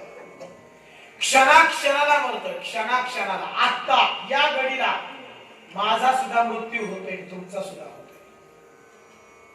या घडीला मी सुद्धा मरतोय. एक एक क्षण, एक एक सेकंद माझ्या आयुष्यातला कमी होत चाललाय. बरोबर की नाही? मला सांगा, आयुष्य कमी होत चाललंय की वाढत चाललंय? आयुष्य कमी होत, वय वाढत चाललंय पण आयुष्य कमी होते. एक जण मला म्हणला, मला या वाढदिवसाला गेलो वाढदिवसाला. म्हटलं कितवा वाढदिवस? म्हणजे 45वा वाढदिवस. म्हणजे किती वर्ष झाले तुम्हाला? म्हणाले 45 वर्ष झाली. 45 पूर्ण आणि 46व्याला सुरुवात. म्हणलं का हो महाराज, मला तुम्हाला प्रश्न विचारायचा आहे. म्हणजे तुम्ही प्रश्न लय विचारता बा. नाही नाही म्हणलं, विचारू दे ना, एक प्रश्न आहे सहज. म्हणाले काय प्रश्न आहे? म्हटलं प्रश्न असा आहे, तुमचा आता 45वा वाढदिवस आहे, बरोबर? का म्हटलं, समजा देवानं तुम्हाला 60 वर्षाचं आयुष्य दिलं असं. आता कुणाचं आयुष्य किती कुणाला माहिती? काही 80 वर्ष जगतात, काही 100 जगतात, काही 90 वर्ष जगतात, काही 60 जगतात. पण का म्हटलं, तुम्ही 45वा वाढदिवस साजरा करताय, पण तुम्ही एक विचार केलाय का? समजा देवानं जर तुम्हाला 60 वर्ष आयुष्य दिलं असेल, तर त्याच्यातले 45 गेले ना म्हटलं, आणि किती शिल्लक राहिले? 15 राहिले. म्हणजे महाराज, तुम्ही वाढदिवसाला आले का मला घाबरवायला आले? म्हणलं घाबरवत नाही, पण समजा नाही मला माहिती किती आहे, पण तुमचं 60 वर्षाचं जर आयुष्य असेल तर किती शिल्लक राहिले? आता 15 शिल्लक राहिले. 45 मध्ये केलं काय? काय केलं 45 वर्षामध्ये? एखादं घर बांधलं असेल, एखादं इकडे घेतली असेल, बँकेतला बॅलन्स लाखांनी वाढवला असेल, एखाद्या लाखांनी, एखाद्या 2 लाखांनी पोराला नोकरी लागली असेल, एखादी सुनबाई आली असेल, एखादा नातू झाला असेल. याच्या पलीकडे 45 वर्षात केलं काय? आणि आता 15 वर्षात करणार काय? मुद्दा बरोबर आहे. म्हणून एक लक्षात ठेवा, वय वाढतं, आयुष्य मात्र कमी कमी होत असतं. लक्षात, सेकंदानं, दिवसानं, तासानं तुम्ही आम्ही मरतोय, मृत्यूच्या जवळ चाललो. तुम्ही आम्ही मृत्यूकडे धावतोय, प्रत्येक जण मृत्यूकडे धावतोय. देह एक काळाचे. आणि एक लक्षात ठेवा, भोका दाबा धरून बसलाय, भोका दाबा धरून बसलाय. प्रमाण आहे मला माहिती. हा, तुम्हाला माहित आहे उंदराचं पिटकुलं माहिती? उंदराच्या पिल्लाला पिटकुलं म्हणतात. उंदराचं पिटकुलं किती उड्या हाणतं? इतकं उड्या मारतो, दोरीवरून पळ, गादीवरून पळ, खाटा घालून पळ, कपाटा घालून पळ, गोधडीवरून पळ, पळापळ, इकडून उडी, तिकडून उडी. हे उंदराचं पिटकुलं. तुम्हाला सांगू, त्या घरात एक बोका असतो आणि तो बोका आहे ना, त्या पिटकुल्याच्या उड्या बघत असतो. तो बोका असा कोपऱ्यात बसलेला असतो, तो वाटच पाहत असतो, हे लय उड्या हल्ली तर एखादी उडी बघतो मला पुढे पडू. तो बोका तो असा पाहतच असतो तिकडून, असा तो तिकडे उडी मारेल, तिकडे बोक्याची नजर आहे. त्या पिटकुल्याला माहीतच नाही कोपऱ्यात बोका आहे, ते त्याच्याच बसतील. त्याला वाटतं उंदरांच्या राज्यातला मी युवराज आहे. कोणाला वाटतं? त्या पिटकुल्याला. पिटकुल्याला काय वाटतं? उंदरांच्या राज्यातला मी युवराज आहे, युवराज. त्याच्यात अहंकार, त्याच्यात मस्ती. इकडून उडी मार तिकडे, तिकडून उडी मार तिकडे. उड्या हंता एक उडी अशी बोक्याच्या समोर पडली, पुढची उडी मारायच्या आत ही बोक्याच्या पोटात. उड्या संपल्या, युवराज पदे गेलं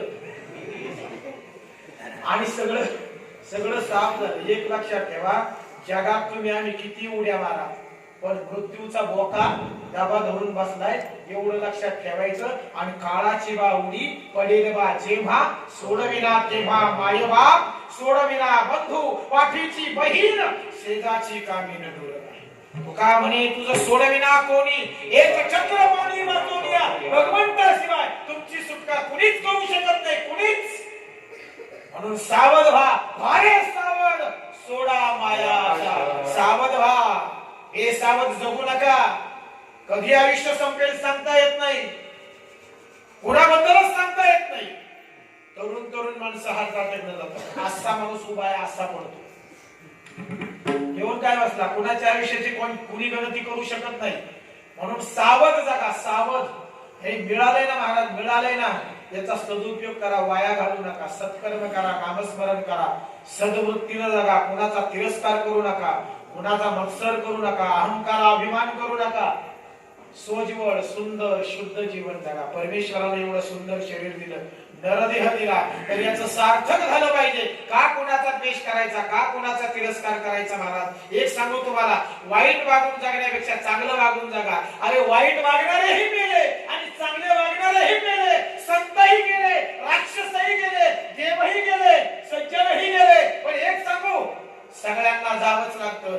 चांगल्यालाही मरावं लागतं, वाईटालाही मरावं लागतं. चांगला करणाराही जातो, वाईट करणाराही जातो. आणि जर एक दिवस मरायचंच आहे तर वाईट करून मारण्यापेक्षा चांगलं करून गेलेलं काय वाईट आहे ना.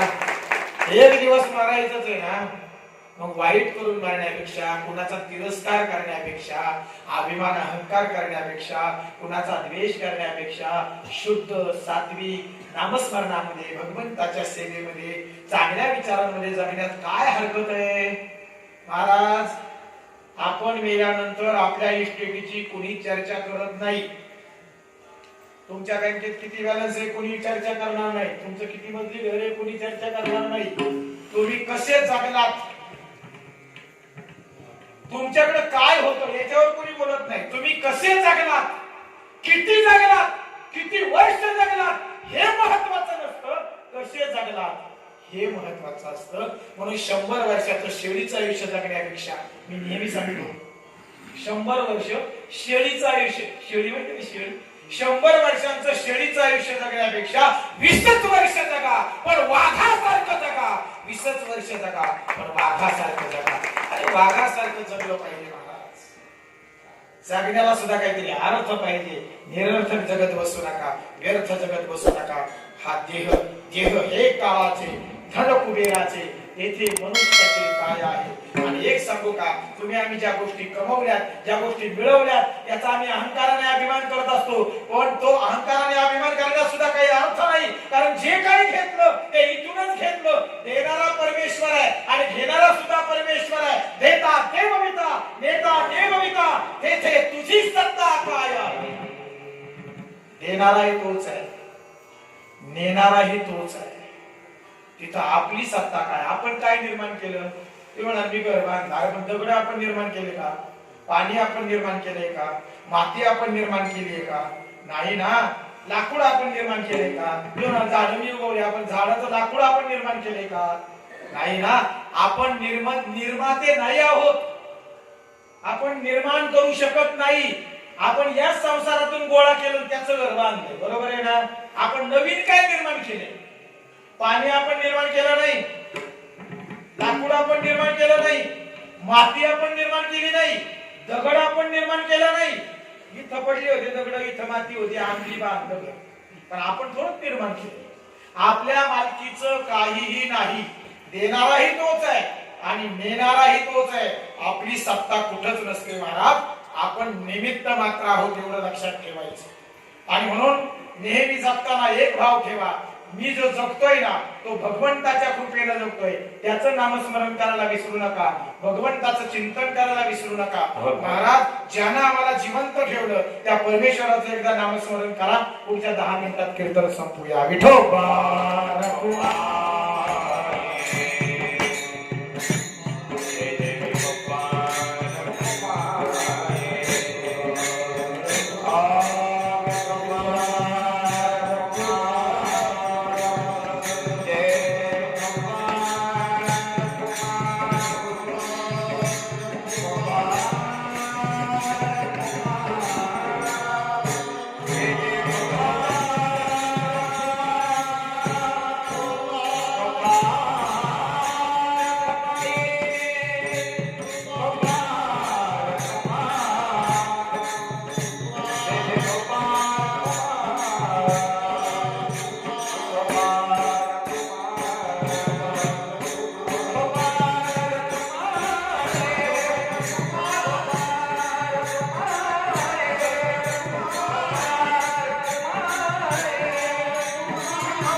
शरण जाऊ दारा पांडुरंगा, देह हे काळाचे धन कुबेराचे, तेथे मनुष्याचे काय आहे. देता देवविता नेता नेवविता, तेथे तुझी सत्ता काय आहे. देह हे काळाचे धन कुबेराचे, तेथे मनुष्याचे काय आहे. तुमच्या माझ्या मालकीचं काहीच नाही. या ठिकाणी जे तुम्ही आम्ही आलो ना, निमित्ताने आहोत. एक लक्षात घ्या, तुमच्या माझ्या जीवनामध्ये घडणाऱ्या घटना सुद्धा प्रारब्धाने घडतात, संचित आहे. 3 गोष्टी आपल्याला फार प्रभावित करतात बरं का. तुमच्या माझ्या जीवनाला 3 गोष्टी फार प्रभावित करत असतात. 1 प्रारब्ध, 2 क्रियामान आणि 3 संचित. या 3 गोष्टी फार प्रभावित करतात तुमच्या माझ्या जीवनामध्ये. तुम्ही आम्ही जे काही ठरवतो ना, त्या ठरवल्याप्रमाणेच होतं असं नाही. आम्ही जीवनामध्ये बरंच काही नियोजन करतो, पण त्या नियोजनाप्रमाणेच घडतं असं मात्र अजिबात नाही. आम्ही बरंच काही ठरवून जातो, आम्हाला हे करायचंय, मला ते करायचंय, मला हे करायचंय, पण आपण ठरवतोय तसंच घडतंय का? नाही घडत. का घडत नाही माहितीये का? त्याला कारण आहे प्रारब्ध, क्रियामान आणि संचित. आपण पराधीन आहोत. आणि मला एक कविता फार सुंदर आठवते. पराधीन आहे जगती पुत्र मानवाचा. पराधीन आहोत आपण, पारतंत्र्यात आहोत. पारतंत्र्यात आपल्या हातात काहीच नाही, काहीच आपल्या हातात नाही. आपण निमित्त मात्र आहोत. गीतेमध्ये सुद्धा अर्जुन कृष्णाला म्हणायचा, भगवंता अहो माझ्या समोर भीष्माचार्य आहेत, ज्यांनी मला स्वतःच्या हाताने खाऊ घातलं, खाऊ माखू घातलं. त्या भीष्माचार्यांनी मला अंगा खांद्यावर खेळवलंय. कृपाचार्य आहेत, द्रोणाचार्य आहेत, दुःशासन, दुर्योधन हे जरी वाईट बुद्धीचे असले तरी माझ्या रक्ताचे आहेत. यांना मी कसं मारू? भगवंत म्हणाले, अर्जुना एक काम कर, तू फक्त बाण चालवायचं काम करायचं. हे आधीच मेलेले आहे. दुर्योधन आधीच मेलाय, दुःशासन आधीच मेलाय, भीष्म, कृपाचार्य, द्रोणाचार्य जेव्हा त्यांनी अधर्माची बाजू घेतली ना, तेव्हाच ते संपले. तुला फक्त काय चालवायचे? तू बाण चालवायचं, फक्त काम कर. बाकी तू विचार करू नकोस. आणि एक सांगू का अर्जुना, तू जरी नाही मारलं यांना तरी हे मारणार नाहीत का? अहो मारणारच आहेत ना. या जगात कोण अमर आहे? म्हणून आपला समज असतो माझ्यामुळे घडलं, आपल्यामुळे काहीच घडत नाही. बरीच माणसं म्हणतात मी नसलो तर यांचं कसं होईल, कोणाचं काही होत नाही, त्या आपली जागा आहे. असं बऱ्याच एका गावात मी गेलो दशक्रिया विधीसाठी, गावात संपवलं. एका गावामध्ये दशक्रिया विधीच्या प्रवचनाला गेलो आणि तरुण पोरगा होतो, तरुण माणूस होता, त्याची दशक्रिया होती. ते लोक चर्चा करायला म्हणाले, काय सांगायचं तुम्हाला, हा माणूस आहे ना, सगळं कुटुंब म्हणाले याच्यावर अवलंबून, काय सांगायचं. त्या गावानं सगळ्यांनी वर्गणी काढली, कुटुंबाला मदत केली आणि माणूसही चांगला होता. त्याच्या एकंदरीत लोकांच्या चर्चेवरून असं लक्षात आलं की माणूस चांगला होता. इतकी ओरडाओरड, इतकी रडारड, त्याची बायको, त्याची मुलं, त्याची आई सगळे अगदी जमिनीवर धरणीवर अंग टाकून टाकून रडायचे, इतके रडायचे. इतकं दुःख, भयंकर दुःख, प्रवचन करावं की नाही अशी परिस्थिती, अगदी भीषण भयावह परिस्थिती. मी म्हटलं खरंच किती वाईट झालं, फारच अवघड झालं. योगायोगानं पुढच्या वर्षी त्याच गावामध्ये पुन्हा एकदा प्रवचन आलं. प्रवचन आल्यानंतर मी सहज गेल्यानंतर मग मला ते आठवलं, मागच्या वर्षी मी आलो होतो, त्या पोराचा दशक्रिया होता. मी सहज विचारलं, म्हणलं का ते पोराचं दशक्रिया होती, ते पोराचं घर कुठे? ते म्हणायचे का तिकडे? म्हणलं ते एवढे रडायचे सगळे. म्हणलं केवढं दुःख होतं, अख्ख्या गावानं मदत केली त्याला, कसं काही चाललंय त्याकडे? काय नाही म्हणाले, आरामशीर जगायचं, कोणाला काय येऊन पडले जाऊन काय म्हणायचं. बायको जगती, पोरे जगतात, आई बापे जगतात, काय कोणाचं घेऊन बसले. मी खरंच त्या घरात गेलो तर अक्षरशः भिंतीवर लावलेल्या फोटोवर धूळ होती, धूळ. ती धूळ झटकायला सुद्धा घरातल्या माणसांना वेळ नव्हता. ही वस्तुस्थिती, हे सत्य आहे. म्हणून मला सांगायचं काय तात्पर्य, की कितीही करा. एक सांगू का तुम्हाला महाराज, कितीही करा, आपलं असं कोणीच नाही, काहीच नाही. सगळं फक्त दिखणं. बऱ्याच जणांना वाटतं माझ्यामुळे घडलं, माझ्यासाठी घडतंय, मी नसलो तर यांचं कसं सवय. कोणाचंच काही होत नाही. 4 दिवस माणसं रडतात महाराज आणि 4 दिवसानंतर पुन्हा जिथे संसार कोणासाठी थांबलाय का? अहो रामकृष्ण सुद्धा आले आणि गेले, अवतार झाले देवाचे, तेही गेले म्हणून जग थांबले का? जगराहाटी थांबली का? कोणी कुणासाठी थांबत? जे त्याच्या मार्गाने जीवन जगण्याचा प्रयत्न करतच. म्हणून एक लक्षात घ्या, आपल्यामुळे काही होत नाही, आपण काही करत नाही, आपण केवळ निमित्त मात्र आहोत. एक लक्षात घ्या, पूर्वी ना मंदिरांमध्ये पूर्वी करमणुकीची साधनं फार कमी असायची. त्या मंदिरांमध्ये ते कठपुतली बाहुल्यांचा खेळ यायचा. कठपुतली बाहुल्या माहिती का तुम्हाला? ते पूर्वी यायची, पूर्वी, आता नाही, फार दुर्मिळ झालं ते. त्या कठपुतली बाहुल्यांचा खेळ का? असा पडदा बांधला जायचा आणि त्या बाहुल्या असायच्या, त्या पडद्याच्या मागे सूत्रधार असायचा, सूत्रधार, त्याच्या बोटाला दोऱ्या बांधलेल्या असायच्या, दोऱ्या, आणि तो जशा दोऱ्या हलविल ना, बोटा हलविल ना, तशा त्या बाहुल्या नाचायच्या. तर बाहुल्यांचा खेळ असायचा, बाहुल्यांचा. तुम्हाला कदाचित आठवत असेल, तुमच्या गावात किंवा आजूबाजूच्या परिसरामध्ये कधीतरी पाहिलं असेल. हा, कळसूत्री बाहुल्यांचा खेळ. हा, ते असं नाचवायच्या त्या बाहुल्या त्या पडद्याच्या पुढे. आता मला सांगा, आपण काय म्हणतो? काय बाहुल्या बोलायचे हो, काय बाहुल्यांचा खेळ सुंदर झाला हो, काय बाहुल्यांनी खेळ केला. मला सांगा, खेळ बाहुल्यांचा आहे का? खेळाला निमित्त बाहुल्या, खेळाला निमित्त बाहुल्या. खेळ करणारा कोण आहे माहितीये का? पडद्याच्या मागचा, ज्याच्या हातात दोरे आहेत ना, खेळ करणारा तो आहे. आवाज सुद्धा बाहुल्यांचा नाहीये, आवाज सुद्धा मागच्याचाच आहे, फक्त तो पडद्याच्या आड आहे, त्यामुळे दिसत नाही. आणि आपण मग क्रेडिट कुणाला देतो? बाहुल्यांना. काय बाहुल्यांचा खेळ झाला, काय बाहुल्यांनी खेळ केला. खेळ बाहुल्यांचा नसतो, खेळाला फक्त निमित्त बाहुले आहेत. खेळ खरा असतो पडद्याच्या मागच्या. खेळ करणारा तोच आणि आवाज काढणारा सुद्धा तोच असतो, फक्त त्याच्या खेळाला प्रदर्शित करणाऱ्या बाहुल्या असतात. हे लक्षात. तसं तुम्ही आम्ही बाहुले आहे, बाहुले, आणि आपल्या दोऱ्या त्याच्या तो ठरवतो याला कसं नाचवायचं. हा आवाज सुद्धा येतोय ना, हा त्याचा आहे. तुझिया सत्तेने वेदांशी बोलणे, सूर्याचे चालणे तुझिया बळे. या बोलविल्या वेदू बोले, या चालविल्या सूर्य चाले, या हलविल्या प्राणू हले जो जगाचे चाले. वृक्षाचेही पान हले ज्याचे सत्ता, आणि ज्याच्या सत्तेशिवाय वृक्षाचं पान सुद्धा हलू शकत नाही. तिथे तुमचे आमचे काय करते? म्हणून तुमचं माझं बोलणं, ऐकणं, बघणं, चालणं, तुमच्या माझ्या जीवनातल्या क्रिया, हे सगळं त्याच्या हाताने चाललंय. एकदा आपण म्हणतो ना, दोरी तुटली ना, खेळ संपला. जोवरी प्राचीनाची दोरी, दोरी, ती प्राचीनाची दोरी जोपर्यंत तोपर्यंत खेळ सुरू आहे. पण एकदा दोरी तुटली, हे आयुष्य संपलं. म्हणून एक लक्षात घ्या, हे त्याच्या सत्तेने घडतंय. तुम्ही आम्ही निमित्त मात्र आहोत. निमित्ताचा धनी केला असे प्राणी, माझे माझे म्हणून व्यर्थ गेला. आपण माझं माझं म्हणत राहिलो महाराज, आपल्या मालकीचं काहीच नाही. आपण फक्त निमित्त आहोत, या खेळाला निमित्त, निमित्तानं आहोत. आणि म्हणून निमित्तानंच राहायचंय. एक सांगू का, जे आपल्या मालकीचंच नाही, जे आपलं कधी झालंच नाही, त्याला प्राप्त करण्यासाठी तुमचा माझा अट्टहास आहे. जे मरणार आहे, नाचणार आहे, कुजणार आहे, सडणार आहे, जे संपणार आहे, जे नष्ट होणार आहे, अशा गोष्टीच्या प्राप्तीसाठी तुम्ही आम्ही आयुष्य घालवतो ना. प्राप्त तर होत नाहीच नाही, उलट आयुष्य गमावून बसतो. आयुष्याचं आम्ही मातेर करून घेतो की नाही. आणि म्हणून प्राप्त तर काही होतच नाही, मिळत तर काहीच नाही, आपल्या मालकीचं तर काहीच नाही. आणि अख्ख्या आयुष्यभर तडफड केली, रात्रीच सुद्धा झोपलं नाही हो. तळमळ तळमळ तडफड तडफड, उलटा पालटा उलटा पालटा. उद्या कसं होईल, उद्या कसं होईल, उद्याच कसं होईल, उद्याच काय घेऊन बसलात महाराज. उद्याचा विचार करतो, रात्रीतून काही झालं म्हणून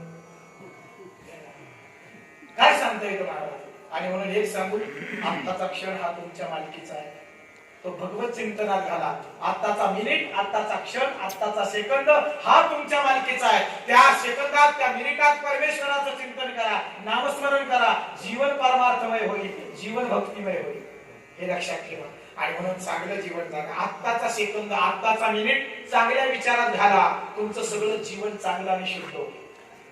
एवढं भक्त करायचंय. आणि म्हणून उगीच ज्या गोष्टी प्राप्त होत नाही त्याच्यासाठी भगवंताला दूर ढकलू नका. ज्याच्या सत्तेनं तुम्ही आम्ही जिवंत आहोत त्याचे उपकार माना मायबाप हो. कधीही भगवंताला दूर करू नका. मी जे बोलतोय ना हे त्याच्या सत्तेनं बोलतोय आणि तुम्ही जे ऐकतात ना हे त्याच्या सत्तेनं ऐकतात. तुम्हाला किंमत जी आहे ना ती त्याच्यामुळे आहे. मला जी किंमत आहे ना ती त्याच्यामुळे आहे. एक सांगू, ती सत्ता या शरीरातून निघून जाऊ द्या, आपलीच नात्यातली माणसं 2 तासात काढी लावतात. खरं आहे ना? फक्त तो आतमध्ये आहे ना तोपर्यंत तुम्हाला मला किंमत आहे. तो परमेश्वर या शरीरातून निघून जाऊ द्या, तुमची माझी किंमत संपली ना.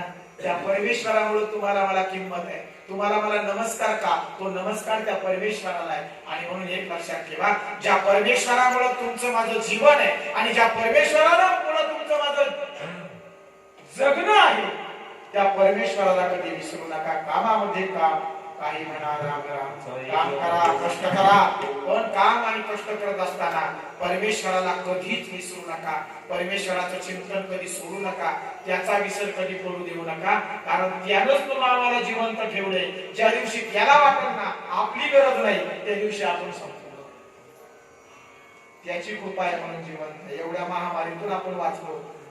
3 वर्ष झालं नाकतोंड बांधून माणसं हिंडातात. 3 वर्ष झालं. एवढ्या भयंकर महामारीतून आम्ही जिवंत आहोत. समजायचं आमच्यावर भगवंताची कृपा आहे. कारण किती तरुण माणसं मध्य काळामध्ये गेली महाराज. मुडद्यांच्या रांगा लागल्या होत्या जाण्यासाठी. मुडद्यांच्या रांगा स्मशान. काय भयावह परिस्थिती होती. तुम्ही टीव्हीवर बातम्या बघितल्या असतील. एवढ्या अवघड एवढ्याही परिस्थितीमध्ये विठ्ठल विठ्ठल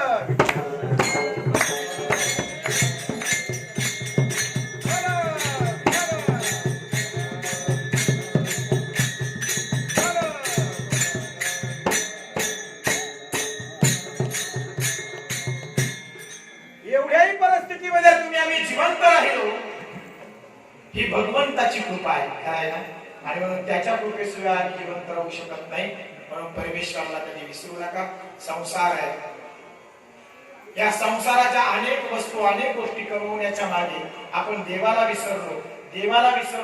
देवाचा विसर पडला. पण एक सांगू का, जे काही तुम्ही आम्ही कमवले ना ते सुद्धा नासणार आहे, नाशिवंत आहे. आणि अशा नाशिवंत गोष्टीसाठी भगवंताच्या तुटी पडू देऊ नका. अभंगाच्या शेवटच्या चरणात